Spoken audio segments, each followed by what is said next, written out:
and one time I didn't have any gas. So since then, I always keep enough gas to at least get to Weston.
Education in order for April 11th, 2022.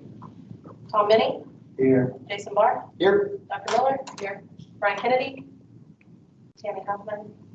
Let the record reflect that Brian Kennedy is not present.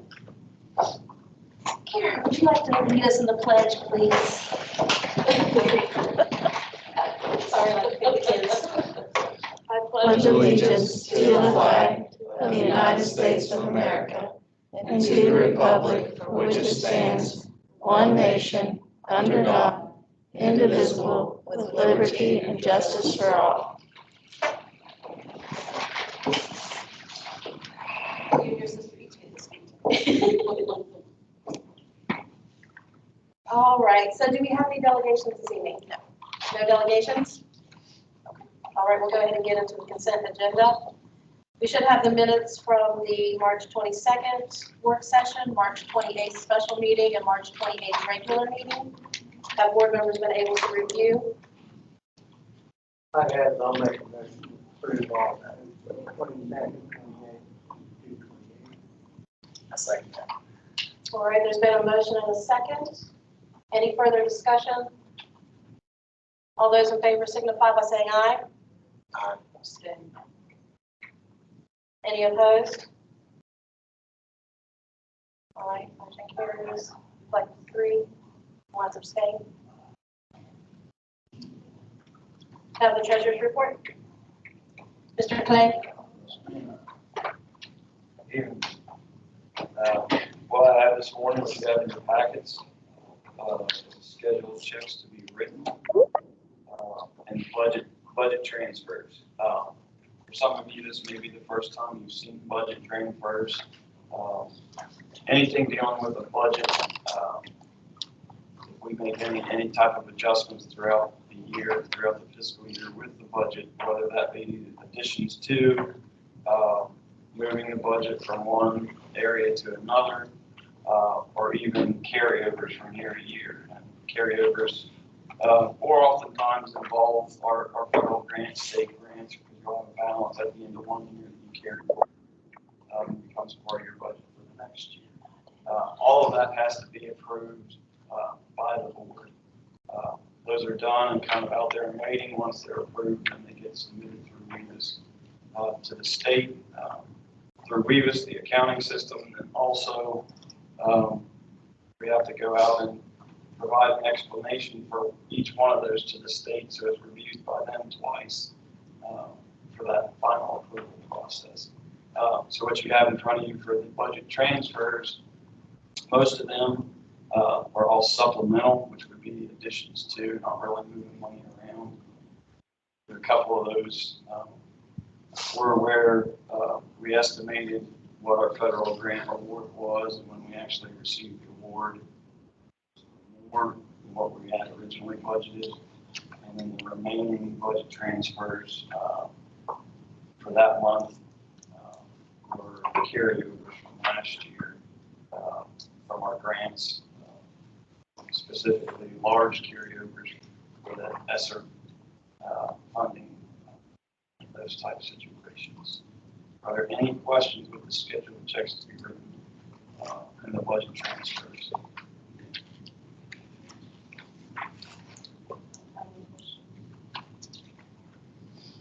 See, the greenhouse is going to be full. Oh, the seeds. Yes. Lots of Is that, that's projects. the high level? Yes. Kevin, I'll make a motion to approve budget transfer, scheduled checks to be written. Second. We've got a motion and a second. Any further discussion? All those in favor signify by saying aye. Aye. Any opposed? Motion carries. Thank you.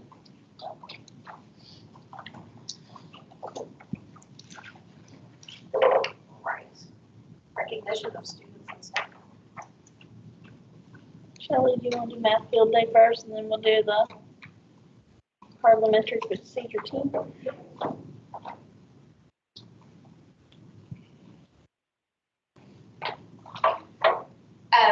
The first award I'd like to give out is for the Region 7 Math Field Day. On March 26th, we left the elementary school and it was snowing, and crazy weather, and we had 17 students participate and 7 staff members participate in helping with the Region 7 Math Field Day. And I'm very appreciative of the students and the parents who brought those kids, and then I'm also very appreciative of the staff who participated. And the kids took a written test, a physical estimation test, mental math, and then they participated in Game Master. And the first one I'd like to recognize is Garrett Moyers for winning 5th grade Game Master for Region 7.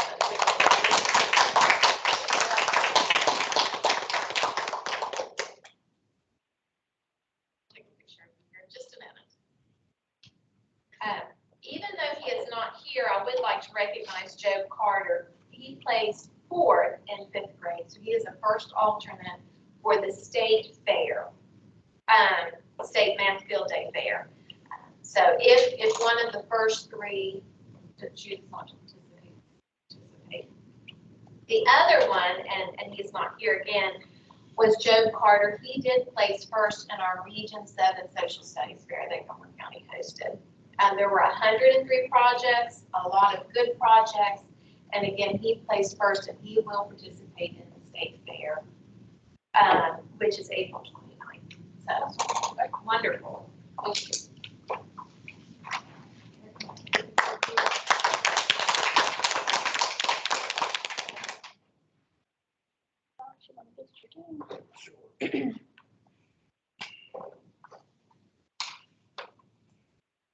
right, I'll go get them in a second.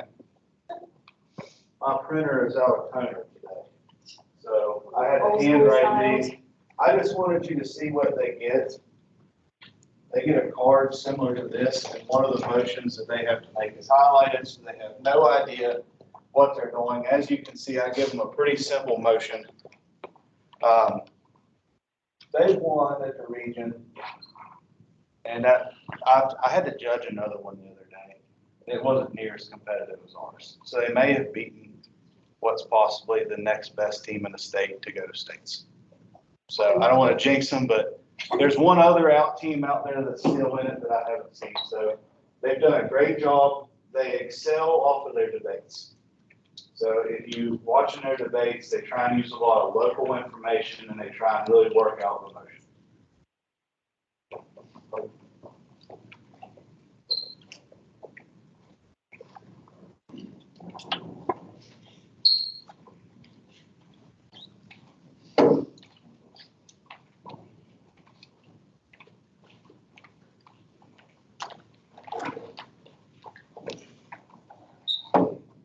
You have 1 minute.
Time, may begin when ready.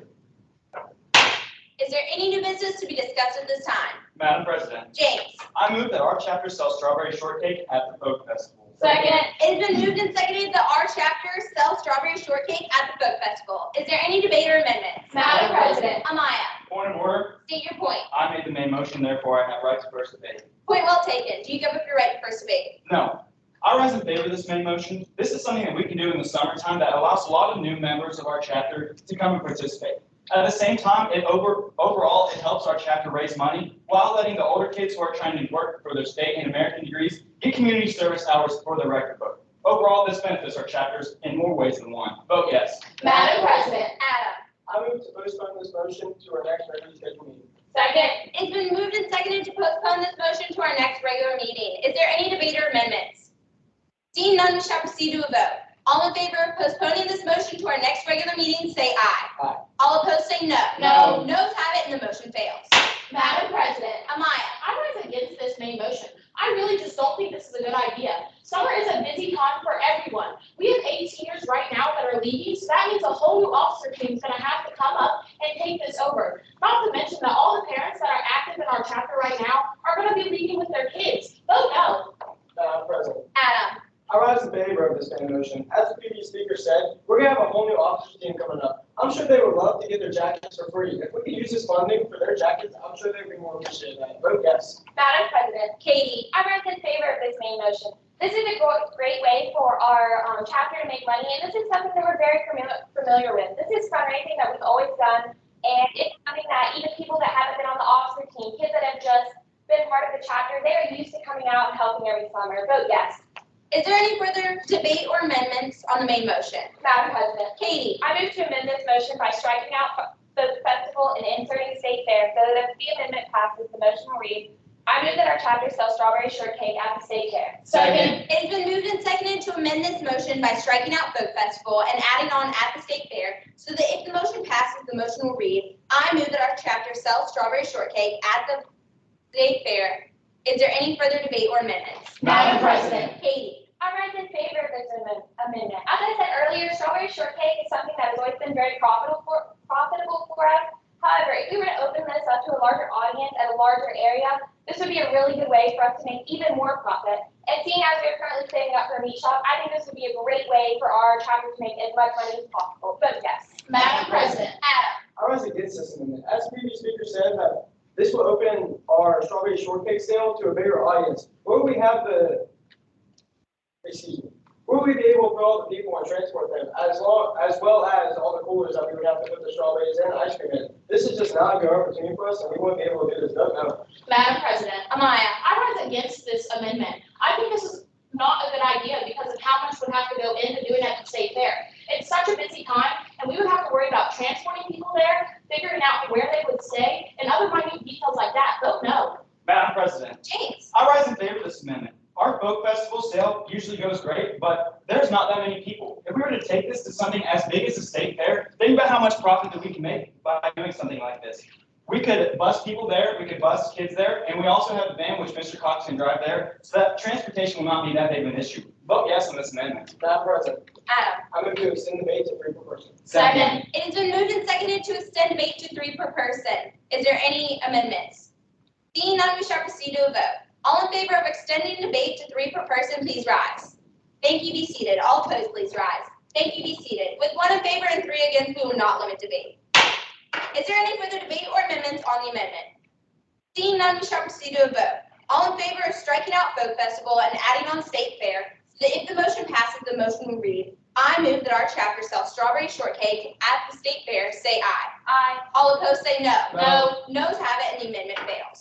Madam President. Amaya. I move to refer this motion to a committee of 3 appointed by the chair with full power to act and report back at our next meeting. Second. It's been moved and seconded to refer this motion to a committee of 3 appointed by the chair with full power to act and report back at our next regular meeting. Is there any debate or amendments? Madam President. Amaya. I rise in favor of this referral. We have so much going on right now. If we were to send this off to a committee, they could work out all the details. They can figure out who is going to do this. They can figure out the little details that go into this type of stuff. Vote yes. I rise to a parliamentary inquiry. State your inquiry. What votes does the motion refer to pass? The motion referred takes a majority vote to pass. Madam President, Adam. I rise against this referral. Seeing that the Folk Festival is during the summer, this will be our senior officer team still in charge of it. This will be our decision to make, and we don't need to refer it to a committee. Vote no. Madam President, James. I rise against this referral. Being that the amendment failed and this motion still pertains to the Folk Festival, which is in level, there's not that many details that need to be worked out. We no longer have to worry about how we're going to transport things there and how we're going to do this.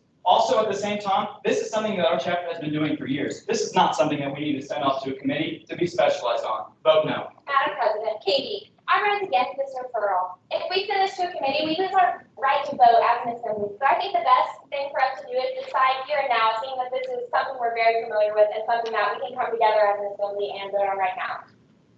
Is there any further debate or amendments on the referral? Seeing none, we shall proceed to a vote. All in favor of referring this motion to a committee of 3 appointed by the chair with full power to act and report back at our next regular meeting, say aye. Aye. All opposed, say no. No. Noes have it and the motion fails. Madam President, Amaya. I move to take a 5-minute recess. Second. It has been moved and seconded to take a 5-minute recess. All in favor, say aye. Aye. All opposed, say no. No. Noes have it and the motion fails. Madam President, Katie. I rise in favor of this main motion. As I said earlier, we have done strawberry shortcake at the Folk Festival for very many years. So I think this is something that our community expects us to have and something that our community relies on.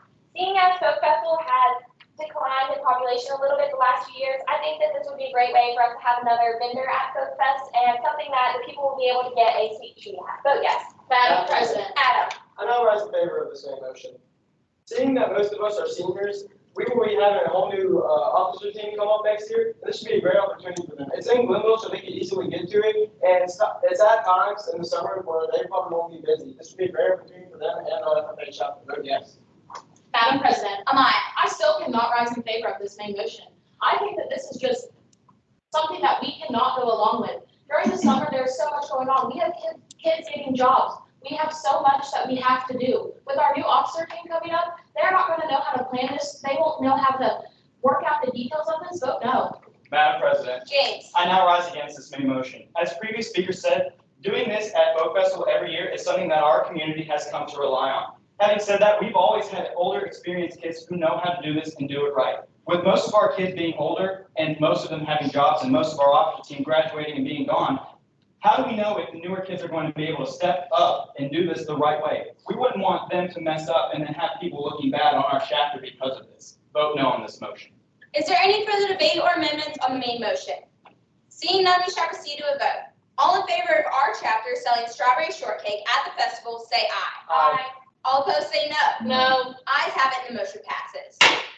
Madam President, Amaya. I move we adjourn. Second. It has been moved and seconded to adjourn this meeting. All in favor, say aye. Aye. All opposed, say no. Ayes have it, this meeting is adjourned.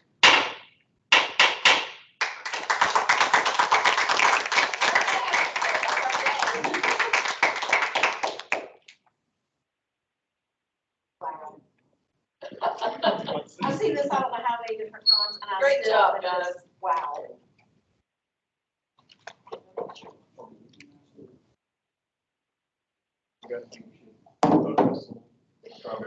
Heck yes, I depend on that.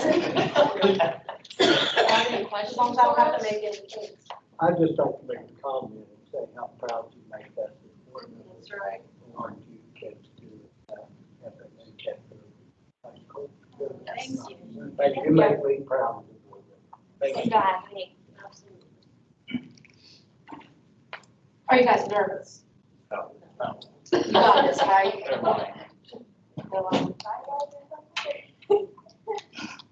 State, I mean, the next competition is in July, correct? Yeah. State convention. And we're, what exciting. Good job. Then we'll go to national. Then I go to college. Yeah. In college, yeah. In the middle of college. Good job, guys. Thank you so much, guys. We Thank you appreciate guys for having me. Thank you. Thank you. Thank you, Mr. Cox. Back over here. Oh, back over here, yeah. Oh.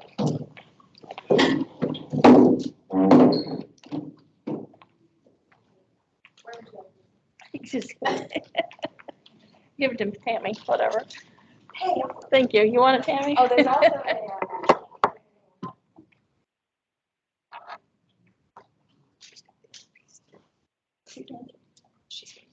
Oh, okay, okay. Is there any other recognition of student facts? No. Okay, we will go ahead on, Joseph again. So Patty, do you have a report for Joe?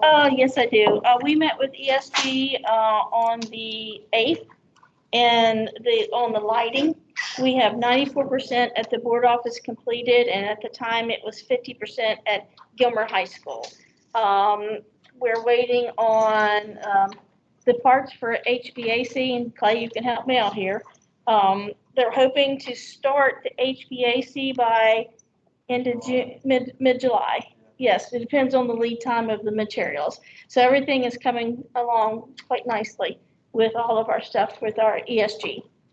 And then the steps, we finally got the final memorandum on that. We need to sign off on that, which we did, and do the final payment, and the steps will be completed.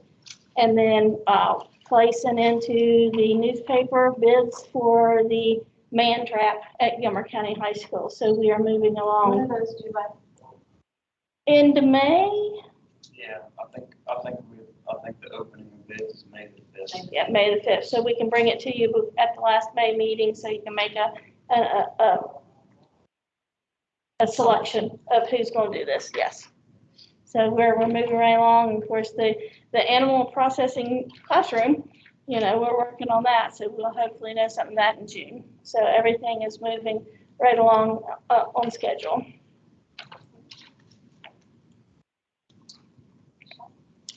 Joe's not here to sign. Joe. See, now that's how Joe needs to do it. No, I told him I could take up his hour. The first thing I wanted to talk about was the pre-K screening, which we held this past Friday. It was from 3 to 6 at the rec center, and these numbers may kind of frighten you a little bit, but historically they are low, and then as the summer rolls on, they do get larger. We did have 22 sign up to participate in the pre-K registration. 20 families did show up, and then we do have 3 families dropping off packets. Like I said, that was kind of similar to what we had last year with our enrollment, but as the school year goes on, as the end of the school year, and especially at the beginning of the school year, those packets do start to roll in. So are there any questions on the pre-K enrollment screening and where we are with numbers? The other thing I wanted to talk with you about is a project that we have been working on with Save the Children. The first paper I'm passing out is an agreement that we will receive $100,000 concerning a mobile feeding unit.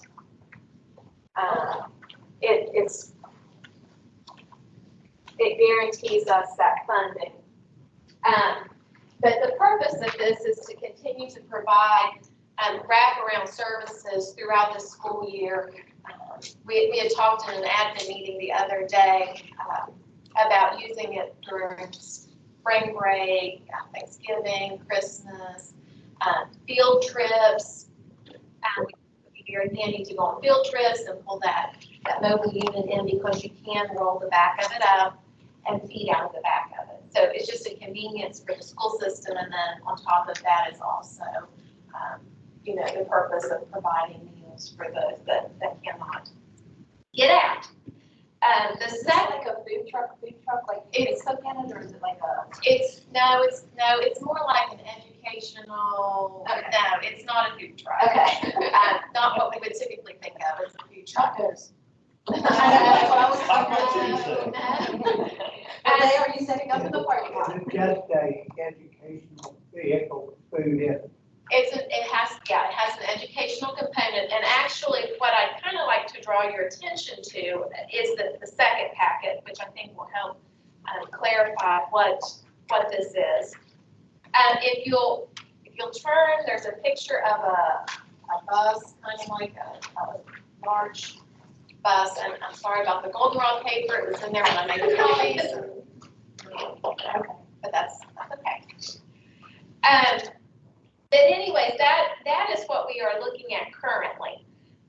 We did talk with a person. This is kind of a one-of-a-kind type of item. I've worked with Clay and Patty and Joe, and we called the State Department to see if we would have to put this out for bid. And we do not, because it is considered a used vehicle. And so that is what we're looking at purchasing. If you flip on over, that is the structure of the inside of it. They would have 2 milk coolers in the back, and you would see the roll-up door. They would have a hot place to store food that needed to stay hot with a microwave. Then there would be the 2 tables, which we could use for an educational component, and then there would be place for storage. And you flip on over, It is a bus currently that they're going to transform into this mobile educational unit. It is a 2012 and it has almost 40,000 miles on it. And the agreed upon cost is $90,000. Now, the caution I have to make with that is because we do have to put out a permission for this because, with the board, a request, which you'll see next board meeting. I'm hoping they still have it. But as soon as we get the approval from this board, because it's a purchase of about $5,000, then we will move forward with it. If they do not have it, then we will work with the company to try something else. Sorry, how many students are you anticipating serving? Well, if it's used on field trips, then the whole school. If it's used during breaks and things like that. How many can field trips did you use on? So, for example, if you would take it to Cedar Creek State Park, if they had a field trip at Cedar Creek State Park, and they were going to have a hot dog roast or some kind of cookout, the cooks would fill this because it has the coolers and all that stuff, and they would drive it over there and they could serve out of the back of that. This summer, or not this summer, this past summer, when we did our summer booth program, they took the cooks over from the elementary and the high school. They had to haul it themselves. There was no place to kind of really have an electric cooler to keep things cool. I mean, they did the best they could with the ice packs and the things, but this would just be a little bit more convenient. I understand now about the food, but what about the educational aspect? What would you do on that field trip with the students that went to the park? Would you take them in the vehicle? They could, if they wanted to sit down and read instead of playing putt-putt golf or hiking, they could go in there and sit. But, and you can see how large the structure is. It is. So it would be a choice when they went in and. Yeah. Well, it could be a required thing, I guess. You could have a field trip where you have required studies in there, right? You could, if kids were hot, they could go in there and sit because it wouldn't be air conditioned. There would be a generator. And this is going to be a refurbished old bus. Yes, be a refurbished 2012 Ford. It's a 350, or 350. 3,500, right, Clay? F-550, okay. Yeah. Shelley, you mentioned something about breaks and things like that too. Did you say something about the Thanksgiving break?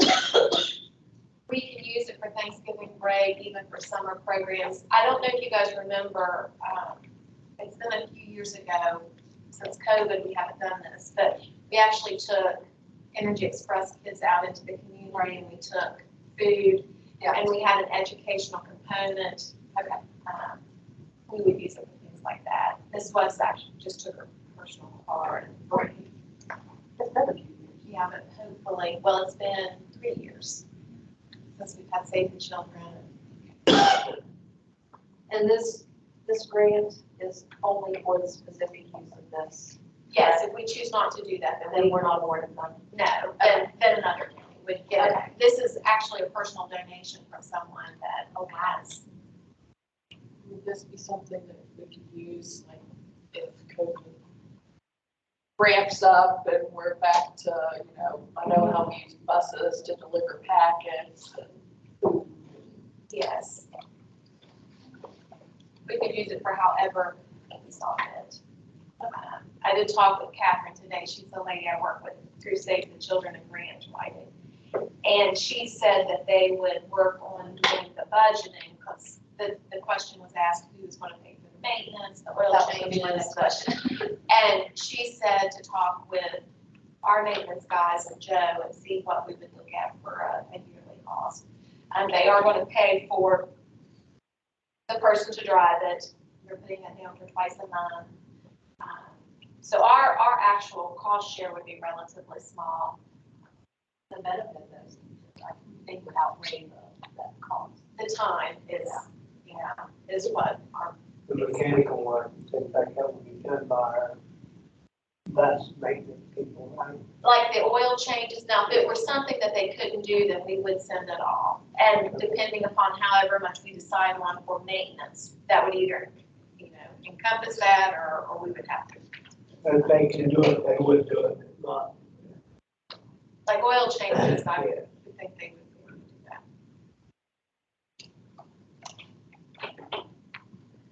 So this will be, something for us to vote on for the next meeting on this. Yes, and this is gonna be a requisition over 5,000. Do you have any other questions on the bus or concerns or comments or? somebody had a good idea. And it basically donated, you have to pay. We have to make it a good idea. Yeah. I appreciate it. Shelley, could I just ask you one thing? I noticed that, and I apologize, I wasn't here the last board meeting, I was on vacation. But Patty had brought up where I'd asked a question about the after-school program and the ACT tutoring. And my thinking on that, and yes, there is a class offered in the curriculum, but like Caitlin, she couldn't take that because she took chemistry instead. So she couldn't do both, so she chose chemistry. But of course, the Promise Scholarship is $20,000 for these kids that are going to college. And, when it came down to it, Caitlin was still a couple points from getting the Promise in math. And, if that happens with a kid, that $20,000 makes a big difference. So, my concern was, is there some way we could work within the after-school program to help kids that are on that line that could? Our after-school program has 4 teachers. Okay. It is well attended at the elementary school. At the high school, it is extremely well attended after report cards and midterms. But other than that, it is not real well attended. Sometimes those folks have 1 or 2 or 3. We do have Mrs. Barker who has taught math, and it is tutoring. So if a kid comes and says, I cannot do X, Y, and Z, she could help. She has taught. Now, I remember about the after-school program that if you sign up, then you kind of have to go all the time. Is that? Okay. So that could just be say one of those teachers has the expertise and a kid says, I'm lacking a point or 2 in this subject, they could then be a part of that. Mm-hmm. Anyone can go, and it's a matter of fact, we chase people down to try to get them to stay, especially kids who are in the SAT process, our communities and schools. If that is part of their action step to improve their scores or their grades or whatever it might be, then I do know Mrs. Smith and Mrs. Barton are actively. Well, and the reason I brought it up is because we couldn't find anybody here to tutor Caitlin, so she drove to Bridgeport once a week for 8 weeks and did 2 or 3 hours an evening. And brought her math up 5 points on the ACT. That's huge. So, if there was some way we had some avenue to help kids like that in the county to where, we didn't have to send them out, that $20,000 makes a huge difference in the kids. It does. We have Mr. Yoakum who specializes in social studies. We've got Mrs. Norris for science and math. She has that background too. And then Mrs. House does English, so she can help with English. It's just, just something to keep in the back of your mind, like even if you hear somebody from the college that would be interested, just a contact point for kids. Caitlin was pretty self-started with it. She found the woman, she took herself, but, if we could say, hey, here, this person will work with you to improve your ACT and just try to make it as easy as possible. So if you hear of anybody, and I'm asking college too, and I think basically all it was is that she took a practice test and they identified the areas she was weak in, and then they focused on those areas. 5 points, I know Daniel Bonna, I don't know if you know him, he's Daniel does it too. He does it too. He's like $10 an hour. Yeah, he's very reasonable, and he does it online. I know a lot of them focusing on the SAT, a lot of them are focusing on the SAT instead of the ACT, since the Well, I ACT think is not required. I would think Either way, about but the math. same. I mean, if they're focusing on Process math. either way. But if, But we do have a lot of kids that won't go to the after-school tutoring, and I think it's because they think it's, if I go, it's because I'm not smart or I'm not doing well, because that's the kind of the stigma, I think, back. Shelley, at the last meeting, we discussed this, I was under the impression, when we presented that we could, if a child needed or a student needed after-school help with the academic, after school, if they wanted to improve their academic, they wanted to improve their SAT score, they could go to after-school tutoring and get tutored in that they That's, Is that based not on, right? yes, that's right. based on what teachers do, is that right? Well, those 4 teachers are scheduled every single day. Now, I can't promise that some are not taking off on Monday or Tuesday, or, I mean, I can't control that. But yes, they, in But the they would posting, they are, if they will work Monday, Tuesday, Wednesday, Thursday, yeah, Monday, Tuesday, Wednesday, Thursday, then they are. Have they ever, I mean, has that been done?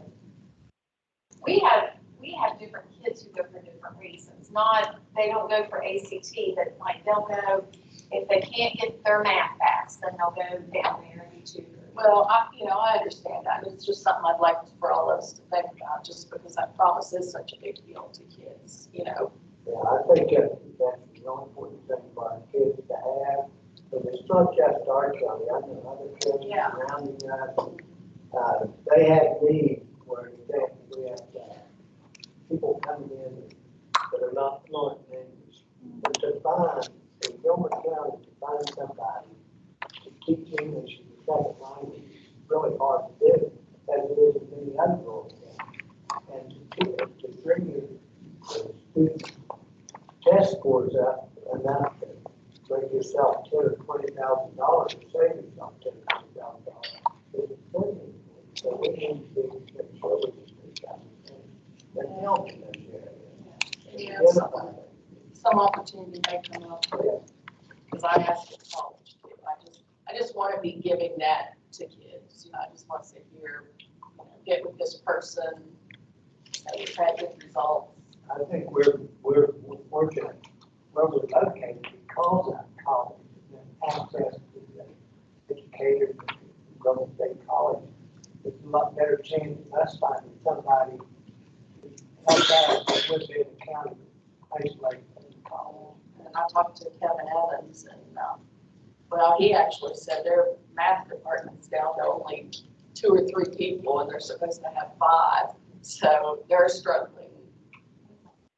So, I just wanted you to understand what I was thinking about, that, you know, I just know that there are a lot of kids that, you know, are teetering, and if they had a little bit of a push, $20,000 might make the difference in them going to college. So Yeah, I try to keep that in mind. I encourage them to seek out the tutoring at the high school. I would start there first. They also offer lunchtime tutoring. I know that's not real popular, because that's their social time, but they have that. And then, as far as someone who specifically prepares for the ACT, I wonder. schooling, Yeah, I was gonna say, does I that. wonder if at some point she might, of course, I mean, I guess she doesn't play full at the moment, new baby, but, you know, since she already teaches that class, and of course, it was just unfortunate with the scheduling, that Kate didn't get to take that class, but I'm sure there are other kids that didn't as well, so.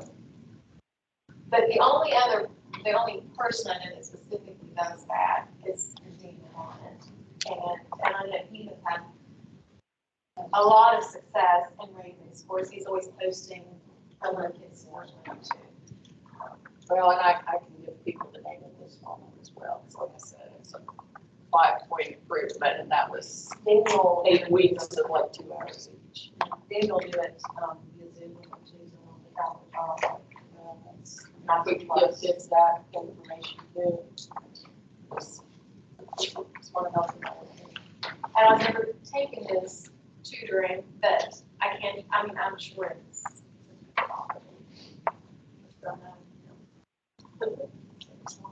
Many things that you do there after school, you put to these kids, the programs they're in. A lot of people aren't aware of those things. I'm glad you're here to board meetings talking to them about them.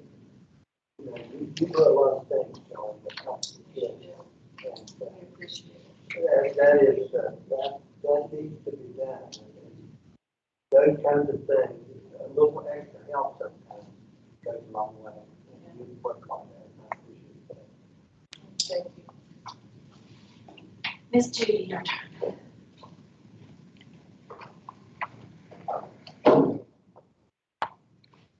This is just for informational purposes, and what we're requesting is to upgrade the wireless at the elementary school. And Advantage has the state master contract, so we do not have to bid it out. And That's who we have currently, correct? Is that who we have already? Advantage, well, they just do the work. They Okay. do the cabling, or they do the access points, and so this is the bid. And I highlighted at the bottom, it's to upgrade the wireless network at the elementary school, includes replacing all existing access points, wireless controller, and the only thing that we're adding is one access point in the speech room. So basically, we're just upgrading like we did recently at Gilmer County High School. And I would like to, be able to place this on the agenda next meeting because it's a purchase over $5,000 to get board approval. And I gave it to you today, so you have, time to look over it before the next meeting. But I it's all, appreciate that. That's helpful. We need to see it ahead of time. well, thank you. And as always, if you have any questions, please feel free to either stop by or call me. You'd be welcome. And today, we finished up the 8th month of school. And so I couldn't do the attendance rate because today was the last day. So at the next meeting, then I will have the attendance rate for the schools. Anybody questions? I'm not going to discuss personnel. Oh, Nope.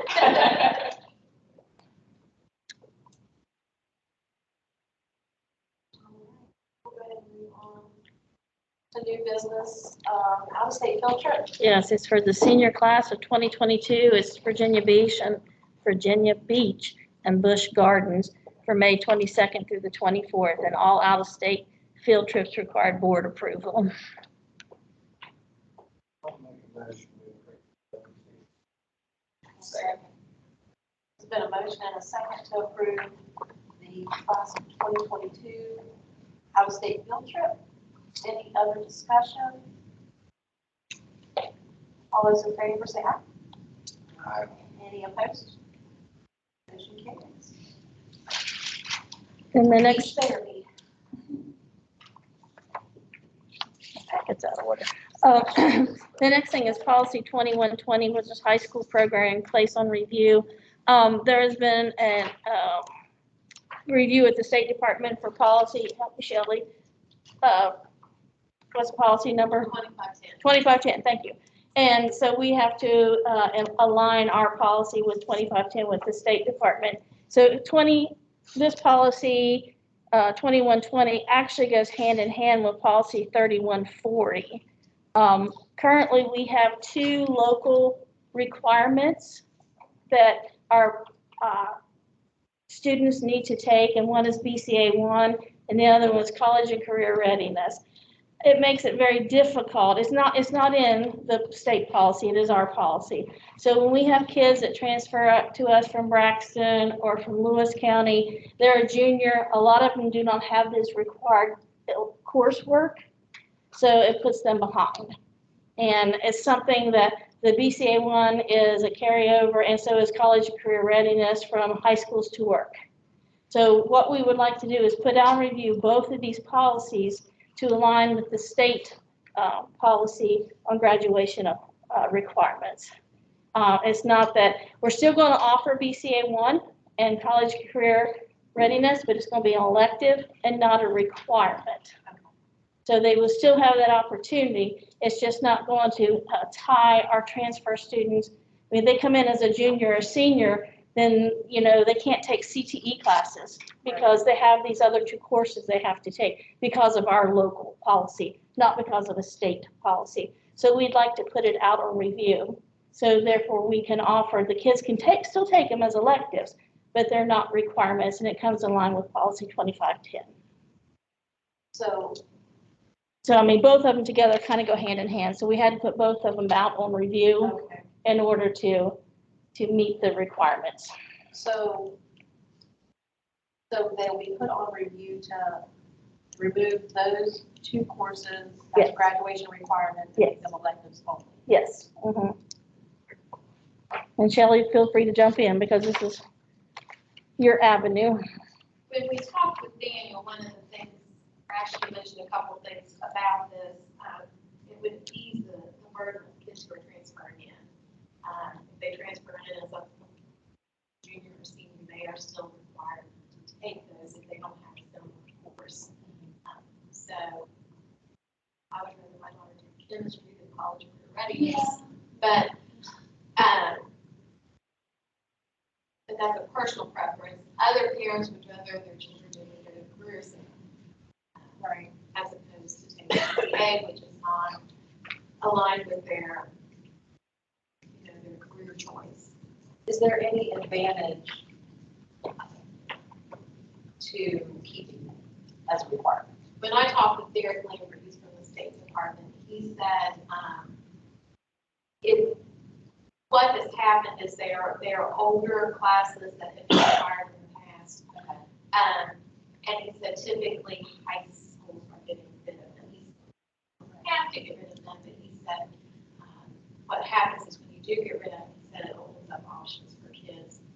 Take higher level courses. Yes, to take higher level or some kind of tech ed courses. And when you look at 2 courses, that affects you know, the end of the day, right, or beginning of the day as to whether you go to the course. Right. Just allows our students more personal choice. So we'd like to place them on review for 30 days.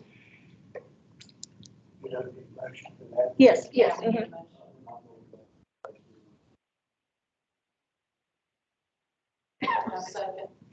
There's a motion and a second to put policy number 3140 and policy number 2120 on review to remove the graduation requirement for those 2 courses and make them electives only. Is there any further discussion?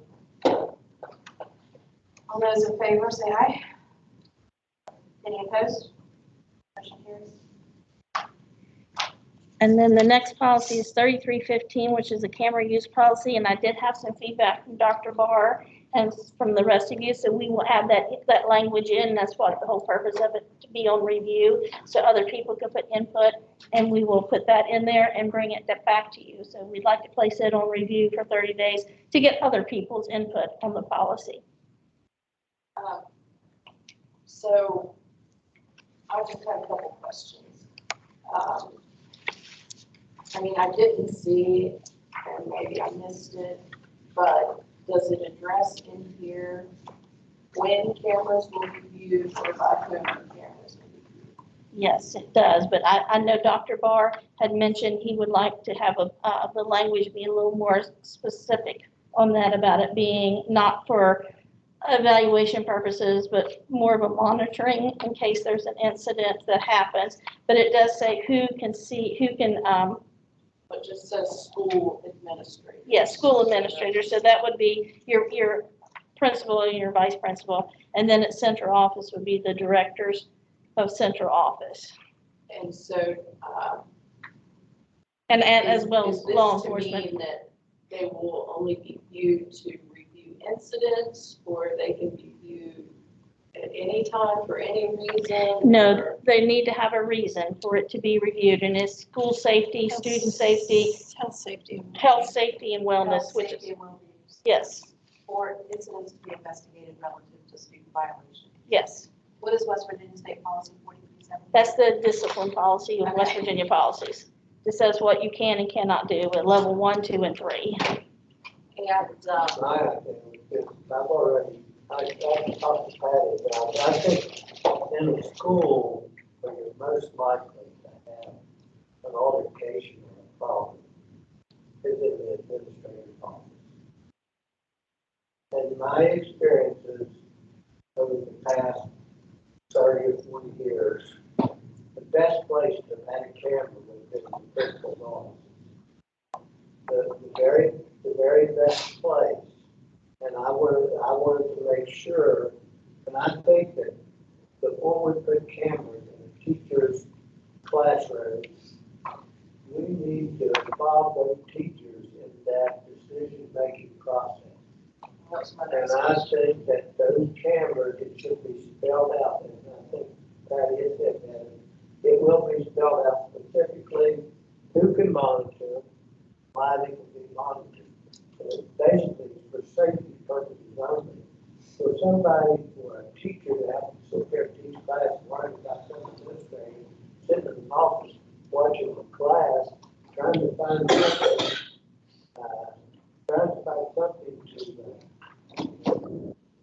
on, it's not a good situation. So that teacher has to feel comfortable.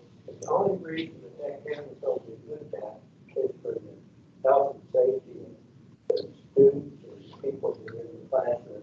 So it's only be monitored by the administrators that have a reason to monitor. Right. In other words, you don't assign somebody, which I know may have happened, to sit in the office and watch a computer all day to see what somebody's doing. That's just not what it's there for. right. And I think that needs to be clear in the policy. Yeah, And I think that you need to, when we develop this policy, we need to have teachers involved in developing this policy, and some personnel. Like anytime you have a policy and you have buy-in from the people who are making the policy, it's going to work a lot better than if you sit there and make the decision yourself. And that's why it's out on draft now, so people can do input. And like I told Mr. Minnie, we did have a conversation with administrators, and every administrator in the room was like, put one in my office, because, you know, because that's where the issue's gonna be. So they're not against having one in their office, just like I'm not against having one in the superintendent's office. I mean, it's there for your protection and not as a gotcha. And that's the whole purpose of the cameras, not as a, we're gonna sit there and watch you. Now, special ed's a little different because you have to maintain it, and you have to have audio and all this other stuff. But, you know, I would think if I was a principal in a school nowadays, I'd want the camera with the audio, because there's so much of he said, she said I going mean, from a on. legal standpoint, I mean, Yeah. I can see it being, but we also don't want misuse. No.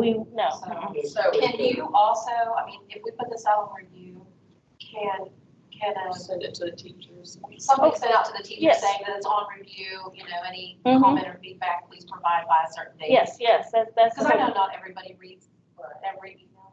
Is there other counties that have a county-wide policy? No, we're ahead So of, we're gonna be leading the way. leading the way. But involve teachers, Yeah. and all the input you can get, make sure we do it right. Could I get, you know, the policies that are referenced in this, the 4373? Because of course, I wasn't here last time, but I can just tell you that reading this, I was not clear on who could see the cameras and when they were to be viewed. And it might clear it up if I had those other policies, but just reading that and not being at the meeting, I wasn't clear on who could see the cameras and when they could be viewed.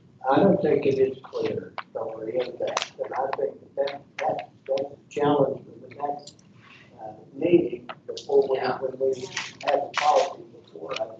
We need to know who can do it. Yeah. Who can look I at mean, it. I think those are very important things. There are, Who can view it? there are very clear policies and outlines regarding the self-contained students, and maybe Right. that's a good place to start. That's Yeah. what I'm wondering is, I mean, 'cause Well, that one and is then we approved read by the the state. I looked everywhere, to try to find a statewide camera policy, and there's not one, There. except self-contained and special Well, education. What they said at that conference, where it's not, Are you no talking, other schools have cameras everywhere. are you talking about a self-contained classroom or special education classroom? Self-contained, there's very specific guidelines, Mhm. on where they're placed, who watches them, how often they're being recorded, how long you have to keep the recordings.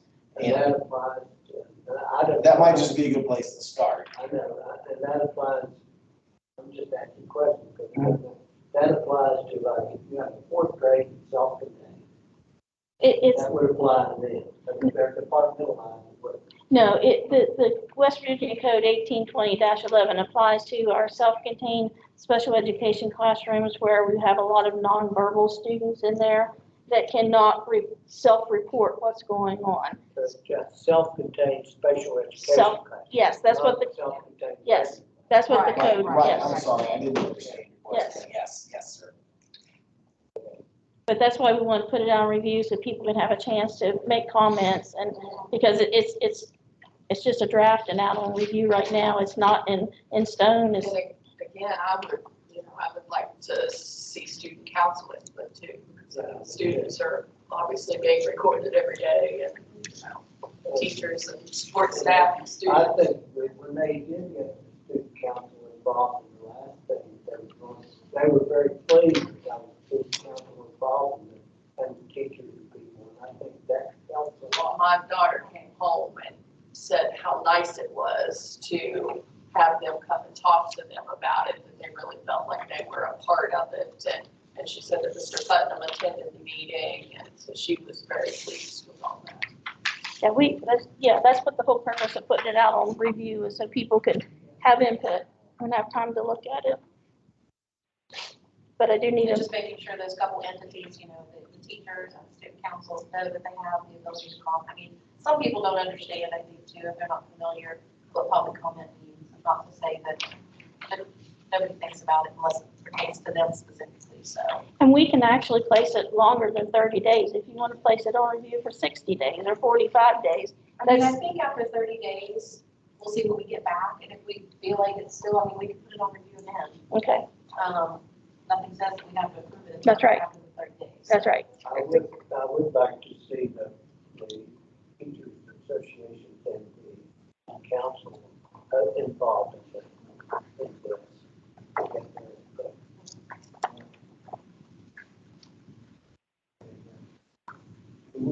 I'll make a motion, we put this on review for 30 days. There's been a motion and a second to put policy number 3315 on review for 30 days. In addition to notifying student council and the teachers that it is out for public comment. Is there any further discussion? All those in favor, say aye. Any opposed? Motion carries. We have no old business.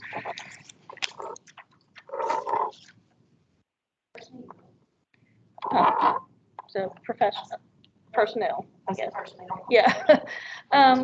Do we want to do it all at one time or? I don't have anything on there, I'm just saying, you. I don't know. Okay. So All good? under professional, Adam Fairman, substitute teacher, Gilmer County Schools. Carol Edwards, substitute school nurse, Gilmer County Schools. Under service, we have Marshall Cottrell, resignation, custodian, Gilmer County High School, effective April 6th. We need to repost the early steps coordinator because of a testing issue. The person didn't pass the test. Josh Godfrey, custodian, Gilmer County High School, to day shift. Cora Persinger, special education, classroom/transportation aide, and I will put a caveat on that. She is under a position order, so I'm going to have to keep her in place until she can actually move to that job. So she will retain her current position at what she's doing now, which is Gilmer County High School. So it's just a different service. And then extracurricular is Adam Fairman, auxiliary varsity girls softball coach. I just want to ask one question about personnel here, Okay. and I don't know, so I'm asking. When we as board members go out in the public and somebody's hired, they'll come and say, "You hired this person tonight. Who is it?" And I said, "Well, I don't know." Is there any way, like, do you guys not get that same thing? Like a resume or something? Yeah, I mean, if they said, somebody, even one of your family members might say, "Well, you hired Adam Fairman tonight." Who's Adam Fairman? I usually say, Tom was really into them, so, I went with Tom. He was really big into it, whatever. Actually, that used to happen to me a lot, to You be vote for honest. these people, but do you know who you're voting for? Well, and we're voting based off of recommendation. I mean, that's the thing. Off the Yes. superintendent's recommendation. Exactly. So it's not, No, I you won't don't have take to all look at credit for resumes. service. I got help with service. Well, yeah, I mean, it's not just you. I mean, there's people, they have a rubric. And that's what I've always said is, My we question vote is based there off any information that you could give us to help us when somebody said, Tom, why did you vote for Josh Godfrey? Who's Josh Godfrey?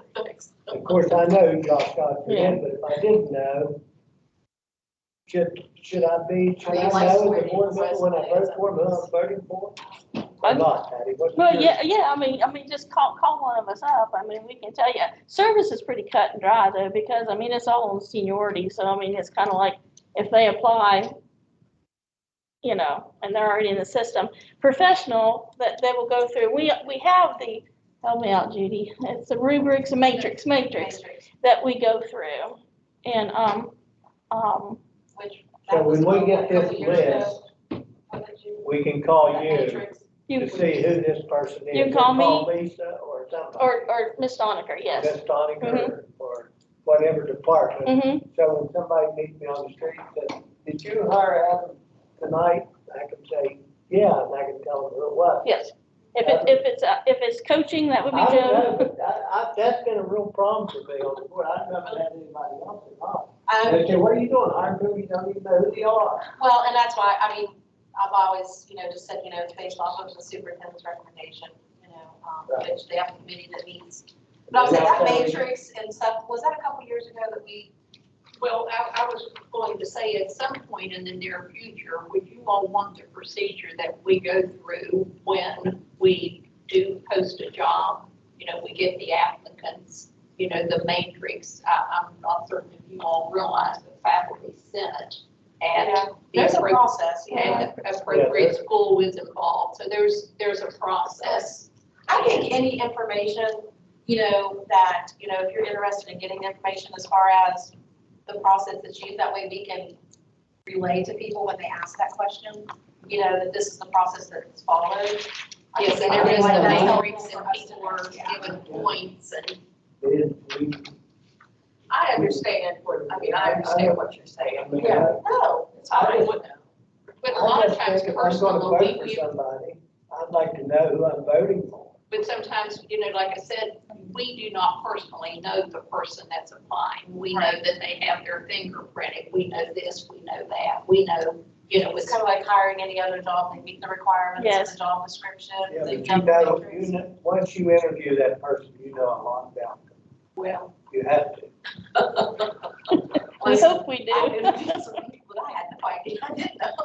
I We mean, hope when we you finish do. an interview, you should know something about them, otherwise why have an interview? I mean, I would ask them where they were from, what they were doing, and all this past history and all this. no, and we cannot do that. Do they like sweet tea or unsweet tea? And And we can't say, are you married? Do you have any kids? And most all Do job that. applications require, you to call and previous employer, check their resume to see what they've done at their last job. I mean. And I will tell you, Mr. Minnie, professionally, there is a website that myself and Ms. Doniker can get on that lists people who've had issues. that, it's a, kind of like a red flag. So if we get somebody that we don't know, we can log on and put in their social security number and it'll pop up whether there's been past issues or not. So And that, also there is the the fingerprint. fingerprints, yes. You know, we get the background. I can't speak to the rest of the board, I'll just say for myself, I would like to know, when you recommend somebody to the board, and you've gone through this matrix, and this is what you've done, and this is who you have decided is the best candidate, and this is why. You go through that process. Yes, we The do. board's just not aware of that. Yes, we do. So otherwise, we just take your word blindly and say we're gonna vote for it. Maybe next time, Ms. Stoniker, we can give them blank copies of the matrix so they can see what we're looking at. So that might help a little bit. And maybe the rest of the board don't need that, I don't know. We had this a couple years ago. We actually, that's when we went over the matrix, and there's years of service matrix they have to fill out, request. I mean, there's a lot of specifics that I do know that they put in place. And if you noticed on the job postings also, it, has the requirements. And if you've been employed in your school system, then we ask for their last 3 years of evaluations. Right. And so there's all types of things like that, there's even with the matrix, there's even their grade point average. Right. And so you have to decide if you're talking about undergraduate courses or if you're talking about, so there's a lot to it.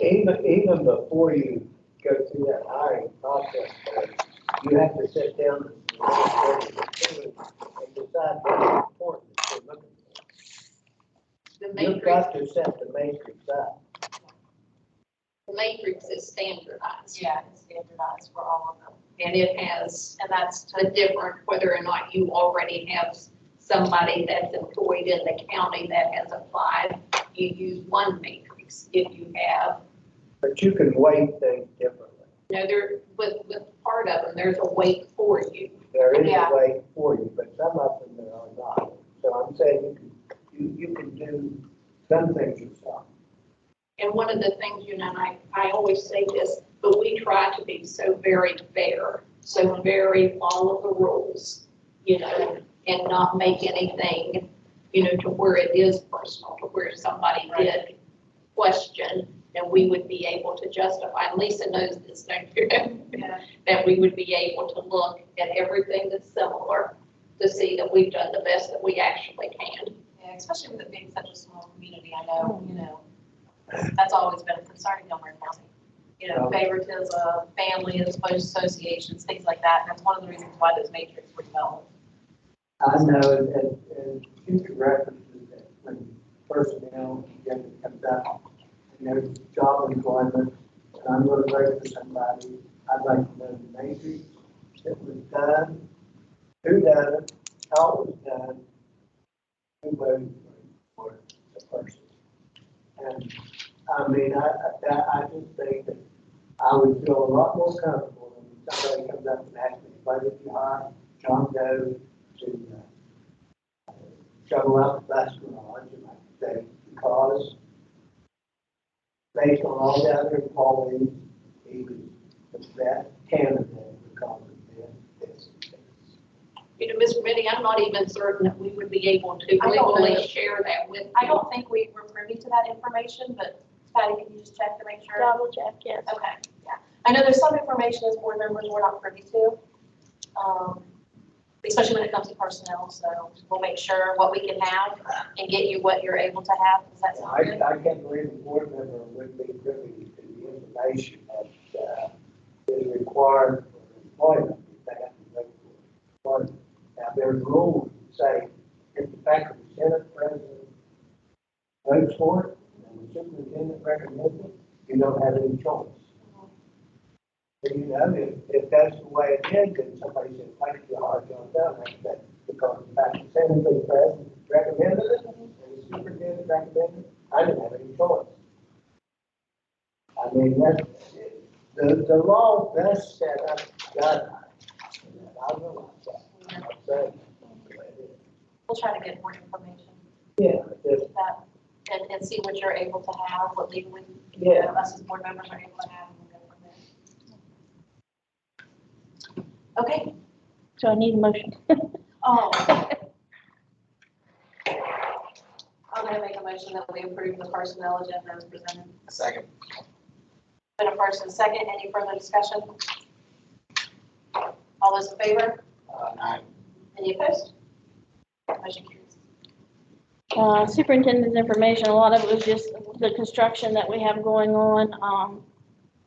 We will present, I'm not quite sure what the date is for the MIP, but I'm gonna work with Mr. Cox and hopefully get a short video together, because I think sometimes a picture says more than words. Can we see that? Yep, yes, I'm gonna work with Mr. Buckley and Mr. Cox to see if we can get something together to present, because I think it would be more bang, instead of just going down there talking. So that is our next thing that we're working on, is presenting that. Are letters of support allowed to be wrote to the MIP? I mean, you could. Or do they consider? I don't know if they would consider them or not. Can you find out? Yes, I can find out. I've had that question asked by a couple Mm-hmm. businesses. So. Yeah, I will get a hold of Mr. Roach tomorrow and ask him if it makes a difference.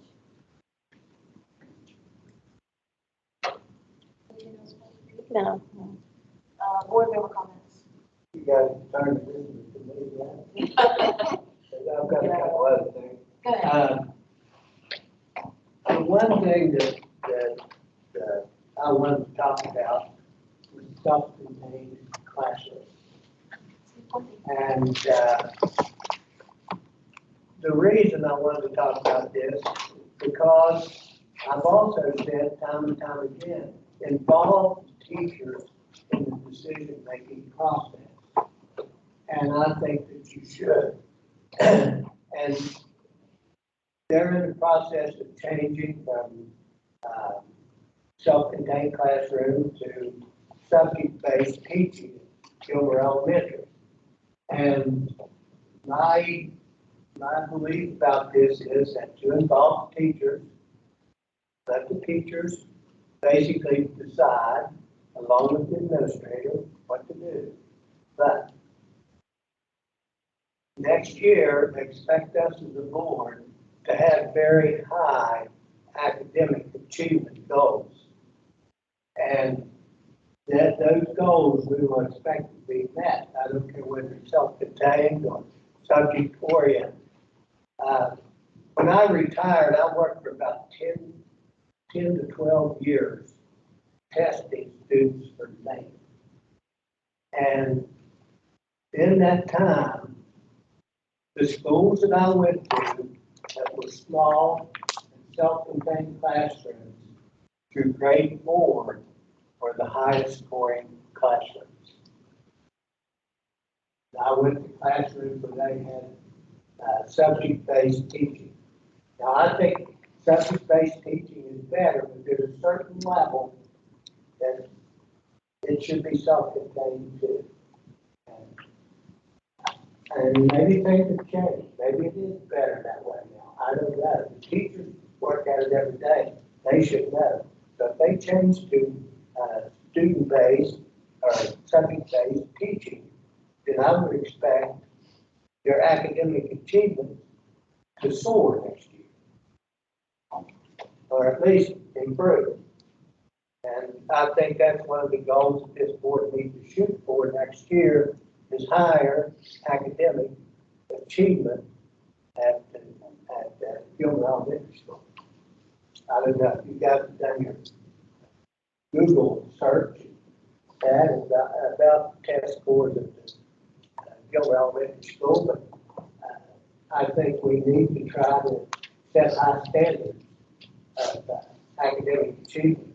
And I'm willing to listen to the teachers and go along with what they want to do to improve that academic achievement.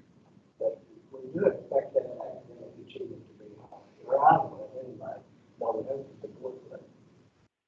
But again, that's not my, I was saying, that's not my philosophy conflict there, because I think you need to involve the people in making a decision of what to do. But my personal belief is this is the best thing to do. So that I would give teachers the choice of what they think is best for the students. And, who knows, we'll see, I guess. I do know that Mr. Price has spent all this year aligning this so this can happen. And the teachers seem very excited. You did send out a survey. So they, actually, yes. and Now, that's good. it's not gonna be departmentalized until second grade. Pre-K, K, and 1 is still gonna be that self-contained. They're not gonna go into classes, yeah. But they wanted to start at the second semester and they just didn't feel they were ready. They needed the time to still gather and move toward that, but When's that transition supposed to occur? The fall? fall. Yes.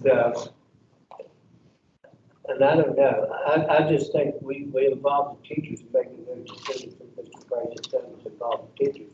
But where were the parents? Have they presented this at a I think they did. PTO meeting? Have they involved the parents and what they're trying to do with the students there and how they plan to change everything, or do you know? They've been having LSIC meetings, they've had a couple, and I know they've addressed, some of those changes for the fall. They've addressed the handbook. Well, do any of you other board members not get somebody to call and say, are they changing the way they're teaching at Gilbert Elementary? You know any calls about self-contained versus subject-based?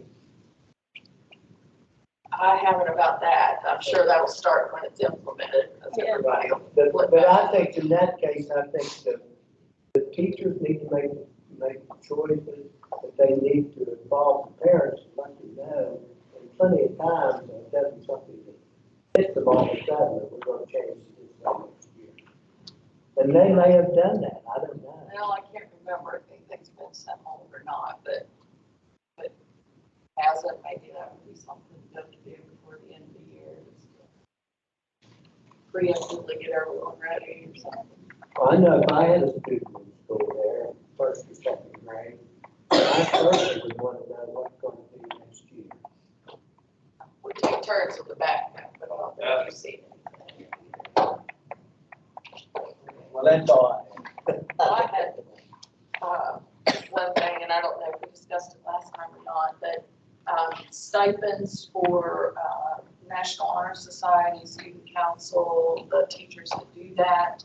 Do we provide stipends for that? Is that something we can do to encourage? It is in the next levy to provide stipends for people who do this.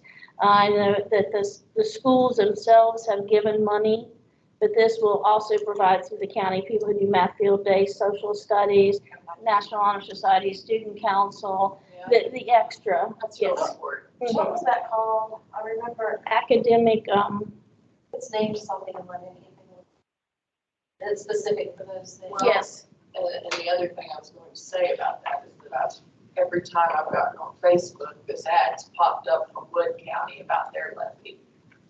I mean, every single time I've gotten on there, it's on there. And Yeah. I think that it says paid for by so-and-so, so I assume it's a paid ad, but. It is, and I've got the push to go out next week. I didn't want to put it out too early because people get complacent with everything.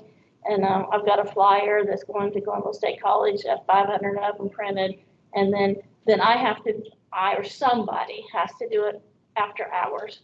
So we'll have to make our own Facebook page for it to come out. And that's what I did last time. I did one.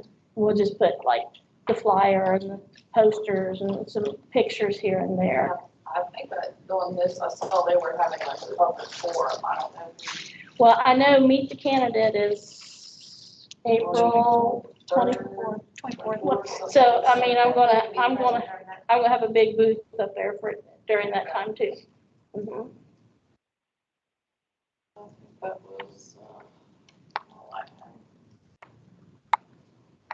You're not going to take the board president out there with you? If she wants to come.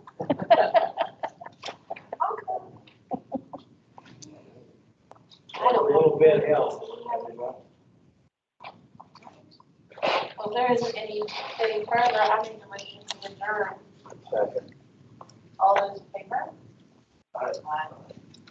Somebody opposes, they Motion carried. Time for the 19th meeting. Tammy. 19th meeting, what